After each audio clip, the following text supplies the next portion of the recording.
হায়দ্রাবাদে পদদলিত হওয়ার ঘটনার পর ভুক্তভোগীর পরিবারকে 25 লক্ষ টাকা দান করছেন পুষ্পা টুর তারকা আল্লু অর্জুন। এই ঘটনার ফলে 39 বছর বয়সী রেবতী মারা যায় যখন তার 9 বছর বয়সী ছেলে শ্রীতেজ পদতলিত হওয়ার মতো পরিস্থিতিতে পড়ে হাসপাতালে ভর্তি থাকে।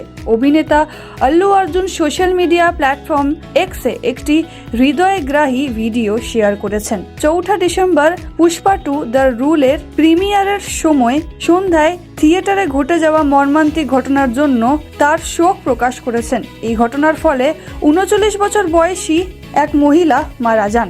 বৃদ্ধ রেবতী যখন তার 9 বছর বয়সী ছেলে শ্রীতেজ পদতলিত হওয়ার মতো পরিস্থিতিতে পড়ে হাসপাতালে ভর্তি রয়েছেন। সমর্থনের একটি অঙ্গভঙ্গিতে আল্লু অর্জুন আহতদের চিকিৎসা ব্যয়ের কভারেজ সহ পরিবারের ভবিষ্যৎ সুরক্ষিত করতে 25 লাখ টাকার আর্থিক অনুদান ঘোষণা করেছেন। এটি আমাদের দেখানোর উপায় যে আমরা আপনার জন্য আছি, বিশেষ করে পরিবারের শিশুদের জন্য, তিনি যোগ করছেন।